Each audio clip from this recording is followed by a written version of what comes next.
दोस्तों स्वागत हमारे YouTube चैनल एग्जाम सिटी में। बात करेंगे 69,000 शिक्षक भर्ती के लेटेस्ट अपडेट को लेकर।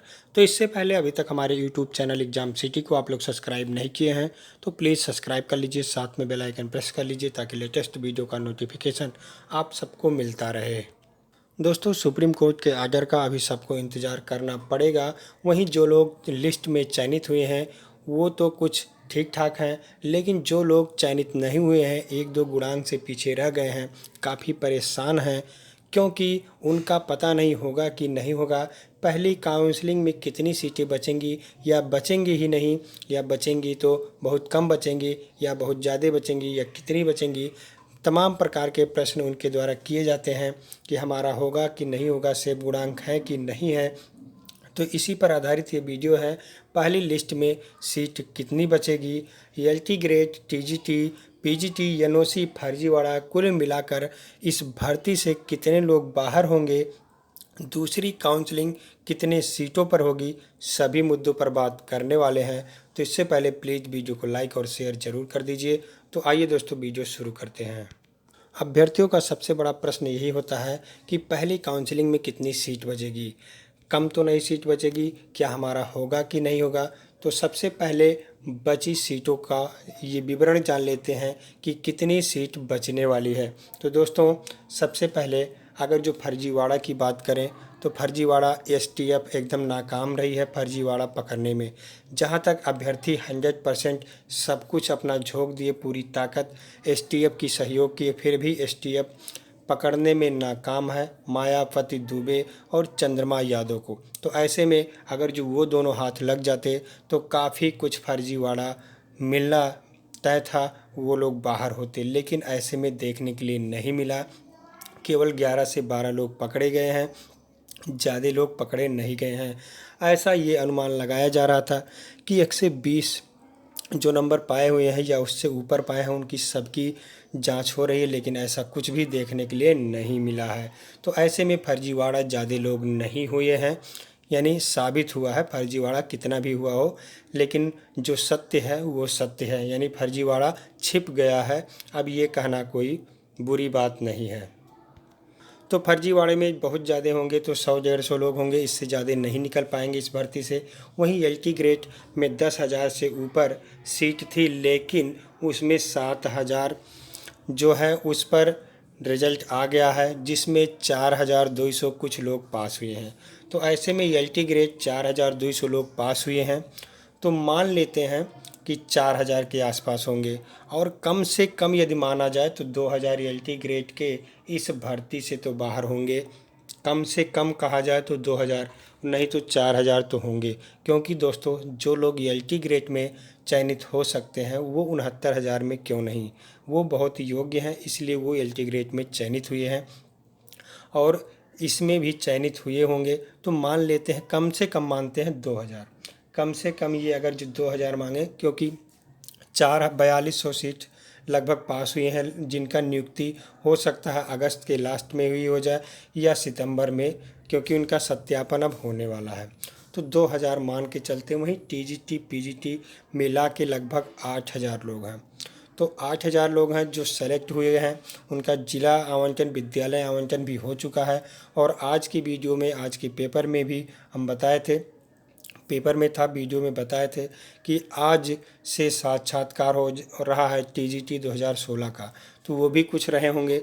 तो कुल मिला के दोस्तों 5,000 सीट कम से कम बता रहे हैं कि इसमें टीजीटी पीजीटी मिला के बच रहा है, क्योंकि ये 8 से 9,000 के बीच में पद हैं। तो ऐसे में 5 2 7,000 ये हो गए टीजीटी पीजीटी एलटी ग्रेड। वहीं सबसे बड़ा प्रश्न एनओसी को लेकर है। यदि एनओसी स्टाफ हो जाए तो काफ़ी लाभ मिलने वाला है 69,000 शिक्षक भर्ती में, क्योंकि 68,500 भर्ती में जो लोग थे सेलेक्ट हो गए हैं वो इसमें भी आ गए हैं। अब ऐसे में कहा जा रहा कि 15,000 लोग हैं, तो 12 से 15,000 के बीच में इनकी संख्या बताई जा रही है। तो दोस्तों यदि एनओसी हट जाता तो काफ़ी लाभ देखने के लिए मिल सकता है, ये पूरे हट जाएंगे, यानी 12 से 15,000 सीट ये खाली हो सकती है। लेकिन अभी कम से कम की बात हो रही है, तो मान लेते हैं एनओसी नहीं हटता है, मान लेते हैं थोड़ी देर के लिए, वैसे अभी कुछ भी हो सकता है। तो एनओसी नहीं हटता है तो ऐसे में क्या हो सकता है, 12 से 15,000 लोग हैं। तो दोस्तों जो 68,500 में चयनित हैं वो कोई ज़रूरी नहीं है कि इस भर्ती में काफ़ी योग्य हों और उनका गुणांक भी काफ़ी ज़्यादा हो। ऐसे भी हो सकता है कि उनका गुणांक कम भी हो और कुछ का गुणांक ज़्यादा हो। तो ऐसे में 2,000 4,000 लोग ऐसे होंगे जो केवल अपना ज़िला पाएंगे, नहीं तो वो अपना ज़िला नहीं पाएंगे। जब अपना ज़िला नहीं पाएंगे तो वो इस भर्ती में नहीं आएंगे, क्योंकि उनका हर महीने का वेतन 2-3 हज़ार कम हो जाएगा अगर जो इस भर्ती में आएंगे। तो ऐसे में वो अपना ज़िला पाएंगे तभी इस भर्ती में आएंगे, नहीं तो वो अपने आप सीट छोड़ देंगे। तो ऐसे में हम मान कर चलते हैं कि लगभग 7,000 लोग ऐसे होंगे जो इस ज़िले अपना ज़िला नहीं पाएंगे। एनओसी भले ही उनको मिल जाए लेकिन अपना ज़िला नहीं पाएंगे। तो 7,000 लोग ये हैं और 7,000 लोग वो हैं। और मान लेते हैं 800-900 ऐसे हैं जो इनके पास मार्कशीट नहीं रह गया और कोई विवरण है तो वो नहीं दे पाएंगे, तो वो भी बाहर हो जाएंगे। तो ऐसे में कम से कम 15,000 लोग हो गए जो इस पहली काउंसलिंग के बाद सीट बचेगी। 15,000 लोगों के लिए पहली लिस्ट के बाद दूसरी काउंसलिंग के लिए कम से कम 15,000 सीट बचेगा दोस्तों। उसके बाद अब अधिक से अधिक कह सकते हैं या पूरा एनओसी हट जाए। जब पूरा एनओसी हट जाएगा तो लगभग 12,000 हम इसमें मान रहे हैं। वैसे 15,000 लोग 12-13,000 भी हो सकता है। तो 12,000 मान लेते हैं।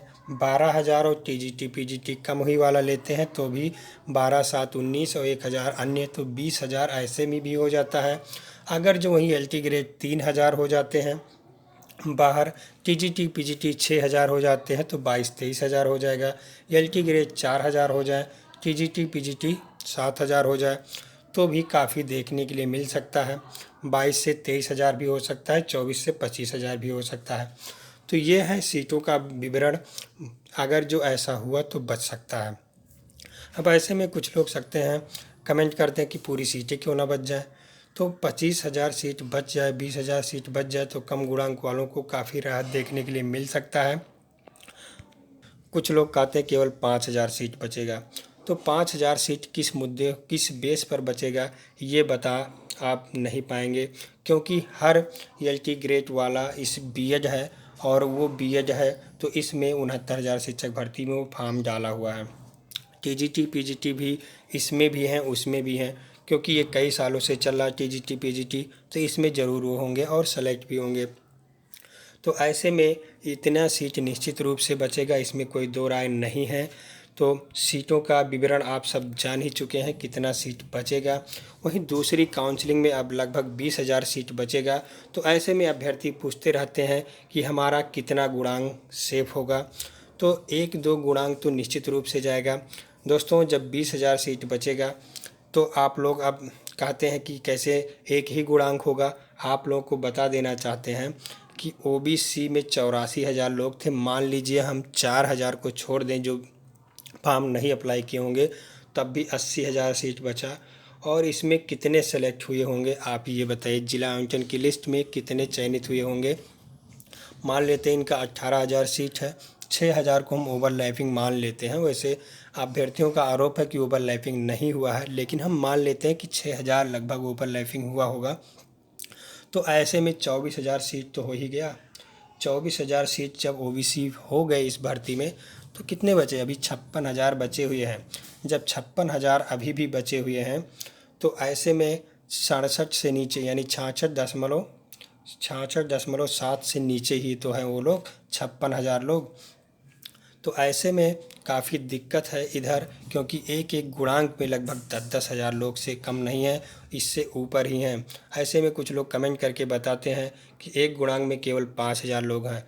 तो ऐसे में आप कह सकते हैं कि 65 से 66 के बीच में 5,000, 64 से 65 के बीच में 5,000 और तो ऐसे में केवल 20 से 25,000 लोग हुए, जबकि 56,000 लोग हैं।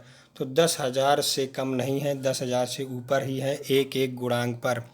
वैसे कम रहे तो अच्छी बात है कि 5,000 लोग रहे, 4,000 लोग रहे एक एक गुणांक पे, तो काफ़ी गुणांक कम हो सकता है। ये बात इस पर निर्भर करता है कि अगर जो 5,000 हैं 66 से 67 के बीच में, तो निश्चित रूप से आपका ओबीसी गुणांक 65 भी आ सकता है। वहीं अगर जो ऐसा हुआ तो जनरल का गुणांक भी 65 आ सकता है। आप लोग 65 पर भी सेफ हो सकते हैं। और एससी के लिए भी काफ़ी मुश्किल है, लेकिन अगर जो 1100 सीट जुड़ जाता है, एसटी वाला एससी में चला जाता है तो काफ़ी राहत देखने के लिए मिलेगा, क्योंकि एससी का सीट और बढ़ जाएगा। 1100 सीट ऐड होने पर 68, 68.5 तक भी हो सकता है, यानी 58.5 तक भी हो सकता है। माफ़ कीजिएगा, 68 नहीं, 58.5 तक भी हो सकता है और 58 तक भी आ सकता है, क्योंकि अभी एससी वाले भी ज़्यादा बचे हैं। 8-9 हज़ार इनकी संख्या है जो बचे हुए हैं। तो ऐसे में अगर जो सीट ज़्यादा बचता है तो काफ़ी गुणांक कम होने के चांसेज रहेंगे, क्योंकि सीटों पर जितने ही गुणांक ज़्यादा रहेगा उतनी ही आप लोग को मिलेगा मौका, क्योंकि 66 से ऊपर तो लगभग सबका हो ही जाना है। 15,000 बचेगा तब भी 66 के ऊपर तो हो ही जाना है सबका। लेकिन यदि 25,000 सीट बच जाता है तो काफ़ी राहत देखने के लिए मिलेगा कम गुणांक वालों को। फिलहाल यदि ELT grade, TGT, PGT, NOC बाहर हो जाता तो काफ़ी राहत देखने के लिए मिलेगा कम गुणांक वालों को। दूसरी, काउंसलिंग में कितनी सीटें बचेंगी ये अब आप लोगों को पता हो गया होगा कि अगर जो कम से कम सीट बचेगा तो 15,000 और अधिक से अधिक बचेगा तो 25,000, अर्थात इन दोनों के बीच में सीट बचना निश्चित है।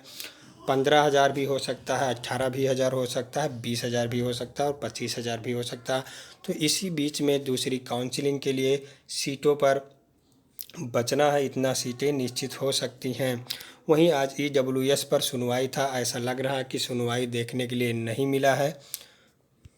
69,000 शिक्षक भर्ती का जैसे भी कुछ अपडेट निकलेगा आप सब तक प्रोवाइड कर दिया जाएगा। तो ज़्यादा जानकारी के लिए हमारे टेलीग्राम चैनल से जुड़ सकते हैं, लिंक आपको वीडियो के डिस्क्रिप्शन में मिल जाएगा। इससे पहले अभी तक हमारे यूट्यूब चैनल एग्जाम सिटी को सब्सक्राइब भी नहीं किया है तो प्लीज़ सब्सक्राइब कर लीजिए, साथ में बेल आइकन प्रेस कर लीजिए ताकि लेटेस्ट वीडियो का नोटिफिकेशन आप सबको मिलता रहे। बहुत बहुत धन्यवाद वीडियो देखने के लिए।